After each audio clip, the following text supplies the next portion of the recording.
소년 시절에 읽은 여러 책 중에 지금까지도 기억에 선명한 책 중에는 헤르만 헤세가 쓴 데미안이라는 책이에요. 그 책의 이야기를 다 들려드릴 수는 없고 모든 사람들, 많은 사람들이 알고 있는 한 구절을 소개해 드리겠습니다. 알은 세 개다. 새는 알을 깨고 나온다. 알을 깨고 나온 새는 신을 향해 날아간다. 그 신의 이름은 아프락삭스다. 지금도 뭔 얘기인지 모르겠어요. 제가 이 책을 한 12살, 서너 살 돼서 읽었을 거라고 생각되는데 그 이후에 17살 돼서도 또 읽고 최근에 작년인가 우리 독서 모임에서 또 한 번 읽었어요. 아주 그 사춘기에 갑갑함을 달걀, 알에다가 비유하고 그 알을 깨고 싶은 그 사춘기적인 반항심까지는 설명이 되는데 아프락삭스를 향해서 날아가는 그 자유로움을 열망하던 그 자유를 향한 간절한 마음은 이 나이에도 여전하다. 자유를 갈망하는 인간의 본성은 해결되지 않은 영원한 미제로 우리 속에 달걀 속에 든 병아리처럼 그냥 남아있는 것이겠다. 그런 추론을 해봅니다. 사랑하는 여러분, 살면서 해결되지 않는 혹은 해결할 수 없는 갑갑함들이 더러 있으시죠. 알 속에 갇혀서 알을 깨치고 나가야 될 과제가 있는데 그걸 깨뜨리지 못하는 갑갑함이 여러분 개인에게는 어떤 문제들이실까요? 뭐이 제일 답답하실까요? 많은 분들이 경제적인 결박을 당하고 있고 어떤 분들은 성격적 결함으로 인간관계 때문에 결박을 당해 있기도 하고 노약함도 우리를 결박합니다. 병약함도 우리를 감싸고 있는 깨뜨려지지 않는 알처럼 작용하기도 하지요. 옆에 계신 분한테 한번 진심을 담아서 한번 물어보시기 바랍니다. 뭐이 제일 답답하세요? 뭐 그렇지 않은 분은 참 좋겠고요. 혹시 답답한 거 해결되지 않는 분들이 있으면 알을 깨는 심정으로 내 가슴을 좀 3번만 두드리면서 아이고 답답하다. 그렇게 한번 고백합시다. 하나님 앞에 시작. 아이고 답답하다. 아이고 답답하다. 답답한 거 있죠. 사는데. 없으시기를 주님 이름으로 축원합니다. 베단이라는 아주 정겨운 마을에 복숭아꽃, 살구꽃이 화사하게 피일 거예요. 그 마을은 우리의 조그마한 서정적인 시골 마을 같은 베다니 마을에 마르다, 마리아 남매와 나사로라고 하는 오라비를 합쳐서 3 남매가 살고 있어요. 예수님이 제법 다정하게 여기고 드나드는 가정이죠. 오라비 나사로가 병들었대요. 지금으로 말하면 암에 걸린 것 같아요. 낫지 않아요. 친하게 지내는 예수님께 좀 신방 와주세요. 예수님이 목리 부리듯이 안 가세요. 그래서 그 병으로 나사로가 젊은데 덜컥 죽어요. 그러니까 그 두 누이들이 얼마나 서럽겠어요. 죽었다고 부고를 내도 안 오세요. 그리고는 예수님도 없는데 시체를 갖다가 무덤에다가 묻었는데 그 나라 무덤은 우리처럼 땅 파고 묻는 게 아니고 동굴을 파서 갖다가 뉘어놓는 무덤인데 무덤에다가 넣고 나흘이 지나서 시체가 썩는 냄새가 풀풀 날 때쯤 예수님이 좀 죄송한 표현으로 어기적 오셨어요. 요한복음 11장 32절 시작. 마리아가 예수 계신 곳에 가서 배웠고 그 발 앞에 엎드려 이르되 주께서 여기 계셨더라면 내 오라버니가 죽지 아니하였겠나이다. 원망이죠. 안타까운 말이에요. 그렇지만은 정확한 묘사입니다. 주님이 계셨으면 죽지 않았을 터이고 설령 죽었다 해도 주님이 계신 자리, 주님이 오신 자리는 나는 부활이요 생명이 나를 믿는 자는 죽어도 살겠고 라고 말씀하신 것처럼 죽음을 극복하신 그분의 발걸음이 닿았으면 그 가정에 죽음의 어두운 그림자로 답답한 가슴을 쥐어 박을 일은 아마 없었을 것이에요. 주님은 사람 죽은 자리 문상이나 다니시는 분이 아니거든요. 그래서 누가복음에는 이런 말씀을 남기셨어요. 시작.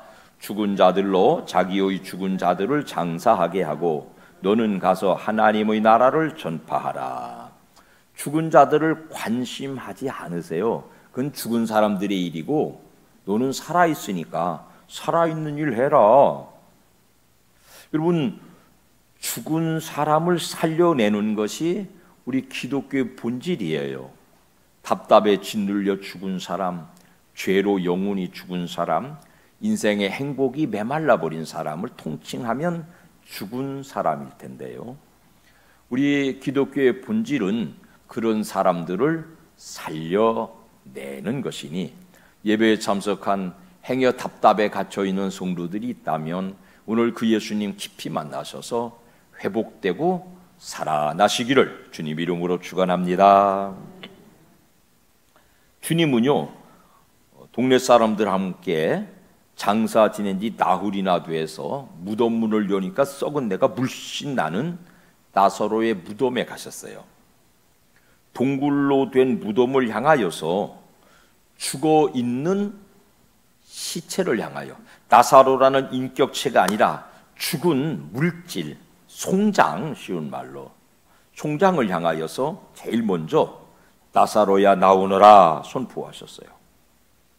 하나님의 말씀은 어디든지 선포되는 대로 결과가 주어지죠. 그 선포된 대로 죽은 나사로가 벌떡 일어났습니다.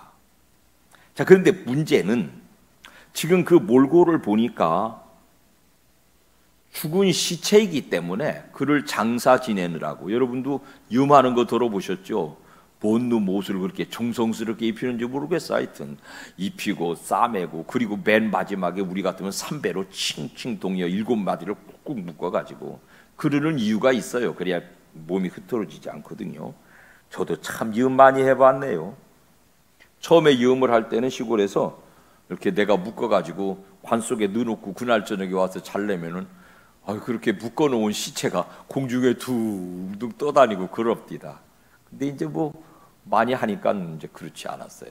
한 해 겨울에 20명을 묶어냈어요. 전도가 말이 됩디다. 돌아가신 부모님들 유매해서 갖다 묻어드리면 그 자녀들이 예배당에 잘 나오던데요. 곁길로 가는 얘기고요. 그렇게 묶어다가 묻어놓은 나사로가 살아서 나왔어요.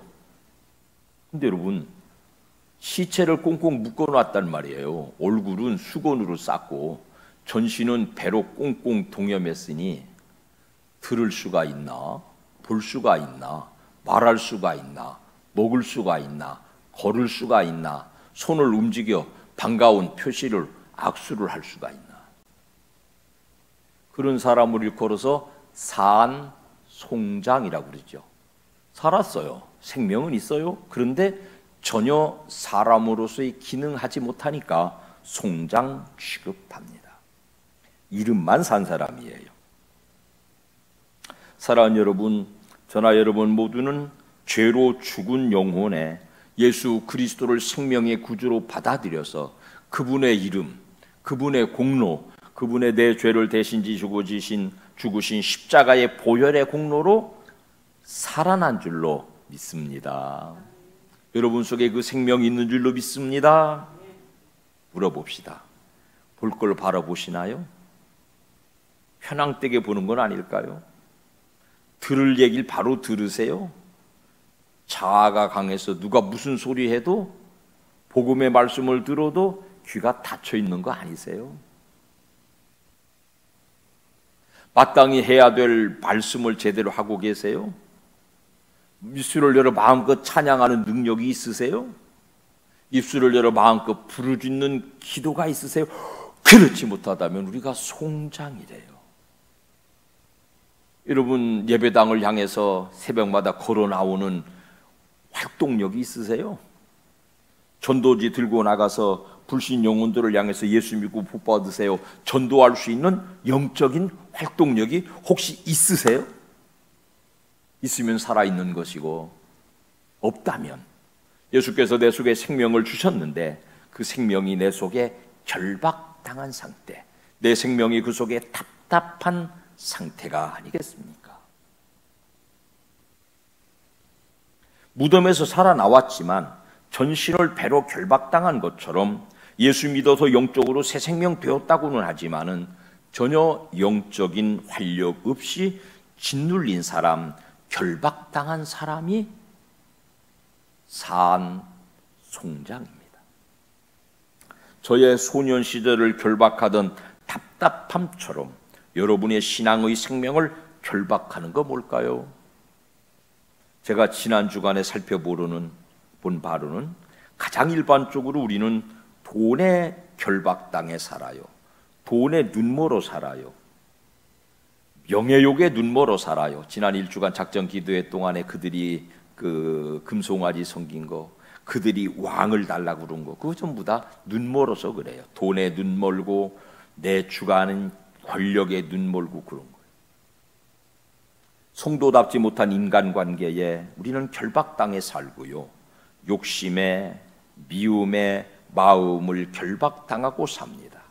옳고 그른 것 때문에 사람 관계가 망가져서 하나님 관계도 망가져버린 결박 상태로 살진 않습니까? 보다 많은 사람들은 자아에 결박당했습니다. 내가 죽지 못해서 내 스스로를 칭칭 동여매고 살지요. 정욕에 사로잡혀서 영안이 본 사람도 많아요. 쾌락에 눈이 멀어서 성도의 사명 잃어버린 사람도 많아요.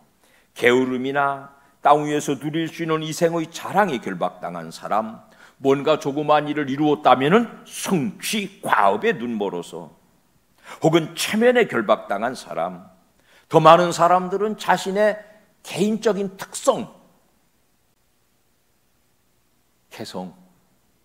개성을 뭐라고 해석했더라? 그 전에 일러드렸는데 강대상에서 제가 말씀드리긴 조심스럽고, 개성이 뭐래요? 시작. 일러드려야 되나 어쩌야 되나? 지성은 뭐래요? 시작. 개성에, 지성에 사로잡혀서 남과 소통되지 않고 내 속에서 나 혼자 살아가는 그 고독감, 그 결박감 속에 사는 사람들이 많습니다. 살다가 질병에 사로잡혀도 신앙을 제대로 살아낼 기력을 잃어버리죠. 살다가 세월에 사로잡혀서 연노해져도 노약함에 사로잡혀서 신앙을 살아내지 못합니다. 다 배로 칭칭 동여서 보지 못하고 듣지 못하고 말하지 못하고 움직이지 못하는 꼴이니 살았으나 죽은 것이라고 말씀하고 있어요. 더 중요한 건 뭘까요? 묶였다고 하는 것은 스스로 해결책이 없다는 뜻이에요. 꽁꽁 묶인 사람은 자기가 자기를 해결할 수 없어요. 그러니까 뭘 해도 늘 답답하죠. 날개가 달려있지만은 그 날개가 아니라 내 어깨에 달린 힘으로 알아서 날아오르지 못하는 인생을 삽니다. 다시 말씀드리지만은 주님의 말씀이 선포로, 선언으로 주어질 때는 반드시 그 말씀이 닿는 자리에는 열매가 결실됩니다. 이사야서 55장은 내 입에서 나간 말은 반드시 싹을 내고 열매를 맺는다. 하나님 그렇게 말씀하세요. 맨 처음에 무덤을 향하여서, 시체를 향하여서 나사로야 나오너라라는 선언은 생명 주시는 선언이었죠. 자기 자신이 무덤에 들어갔다가 그 무덤을 박차고 살아 나오신 분이기 때문에 할 수 있는 말씀이에요. 그 생명이 생명의 역할을 다하게 하시기 위하여서 두 번째 명령도 주시는데요. 바로 그 명령이 우리도 같이 합시다. 시작. 풀어놓아 다니게 하라. 당신을 앞으로 묶을 십자가의 결박을 풀어내실 분이기 때문에 가능한 생활 선언입니다.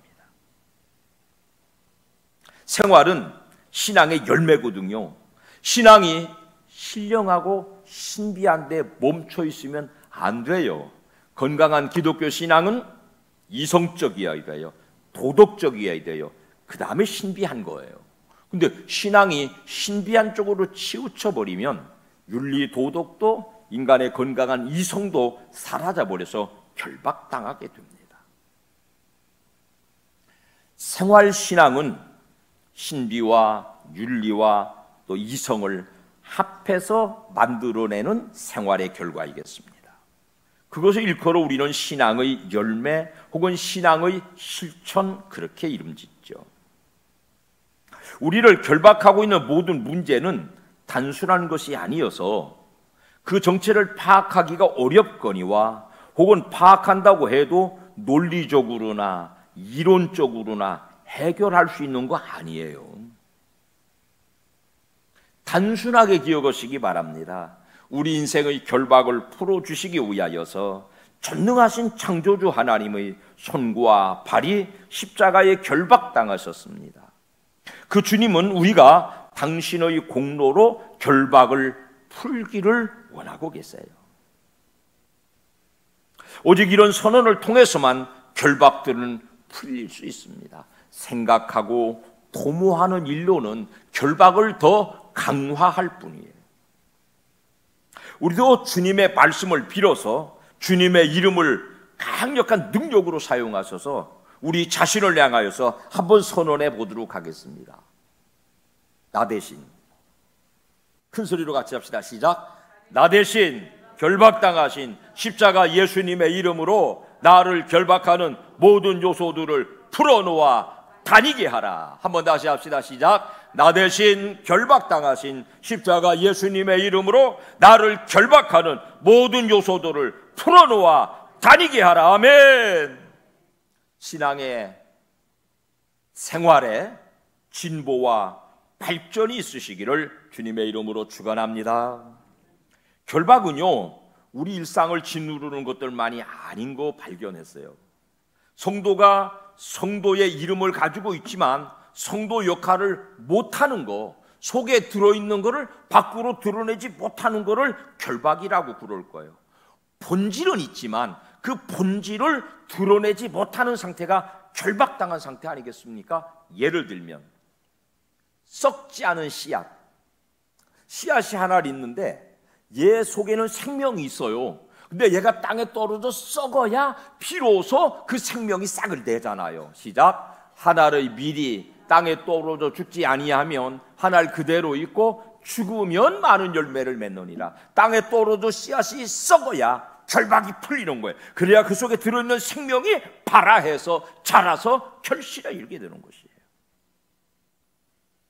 예수 믿어도 죽어서 헌신되지 않고 나는 원래 성격이 그래요, 나는 특징 이래요, 그런 자기 모양을 그대로 가지고 있으면 이 사람은 자아에 결박당한 사람이야. 나와 세상은 간 곳 없고 구속한 주만 보이도다. 예수 믿고 안 썩은 사람, 예수 믿고 자기를 탈피하지 못한 사람, 태어난 성향대로 성품대로 살아가고 있는 사람은 여전히 결박당한 사람이에요. 철저히 희생과 헌신으로 자기가 썩어서 결박을 푸시기 바랍니다. 남을 위해 헌신하는 사람은 결코 결박당하지 않습니다. 왜냐하면 하나님이 쓰시는 손발이기 때문이죠. 두 번째 결박당한 건 뭘까요? 맛 잃어버린 소금. 시작. 너희는 세상의 소금이니 소금이 만일 그 맛을 잃으면 무엇으로 짜게 하리요? 후에는 아무 쓸데없어 다만 밖에 버리워 사람에게 밟힐 뿐이니라. 소금에 대한 설명을 많이 드렸는데요, 소금은 썩지도 않아요. 소금은 불에 타도 여전히 짜요. 성도의 구원은 변하지 않는다는 뜻이에요. 자, 그런데 중요한 건 뭐냐? 소금이 짜기는 짠 것인데 얘가 정말 짠맛을 내기 위한 조건이 딱 하나 있어요. 녹아야 돼요. 물에 닿아서 녹아야 비로소 짠맛 낼 수 있어요. 하나님의 말씀에 감동을 받고 성령의 물에 완전히 녹아 인격이 간데 없어져야, 나라고 하는 인간의 생김새가 간데 없어져야 소금 물이 돼야 스며들어요. 소금이요, 녹지 않으면 사람들이 발에다가 놓고 자근자근 밟으면 우두둑 재밌어요. 예수 믿는 사람이 예수 믿고도 지성을 못 버리고 개성을 못 버리고 일러드려요? 개성은 개 같은 성질이래요. 지성은 지랄 맞은 성질이래요. 예수 믿고 살면서도 자아를 버리지 못하고 내 생긴 대로 여전히 살아내면 그건 결박당한 사람이에요.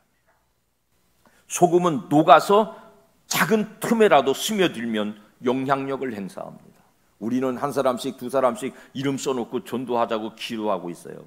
그 사람 안 녹아요. 왜요? 그 사람 뻣뻣해요. 왜요? 내가 안 녹으니까. 내가 녹지 않으니까 빳빳한 채로 내 앞에 있다 이 말이에요. 우리의 전도 대상자들이 내가 완전히 녹지 않아서 스며들지 못하니까 뻣뻣하게 살아있다 이 말이에요. 녹은 소금 되시기를 축원합니다. 녹지 않은 소금이 결박이라니까요. 세 번째, 비추지 못하는 빛이 결박이에요.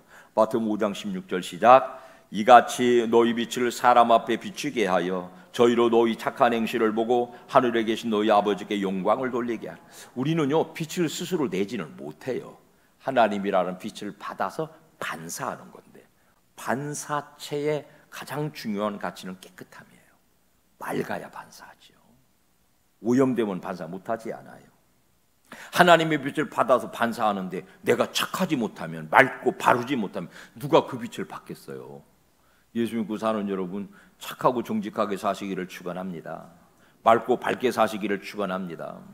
신령하려고 그러지 말고 윤리적이고 도덕적이고 인격적이고 지성을 가지고 사셔야지. 그래야 다른 사람들에게 영향력을 나타낼 수 있습니다.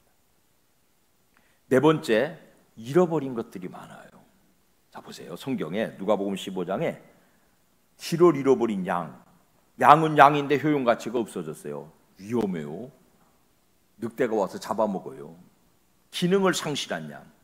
그 다음에 결혼 폐물로 받은 은전을 여인이 잃어버렸어요. 방구석으로 흘러가 어디 있는지 몰라. 돈은 돈이지만, 약속의 징표는 약속의 징표지만 내 손에 들려있지 않으니 이것도 무용지물도 했어요. 두 아들이 있었는데 한 아들이 아버지 재산 가지고 집을 나갔더라며요. 아들은 아들인데 집을 나가버리면 아들로서의 풍요로움과 아들로서의 따뜻한 공급을 차단당합니다. 다 잃어버린 것들이에요. 다 그 본질이 결박당한 것들이에요. 그대로 두면 다 고사하고 많은 것들이에요. 이런 대상들을 찾아내서 결박을 풀어주는 것이 교회의 사명인 줄로 믿습니다. 풀어주는 역할을 잘 감당하시기를 축원합니다.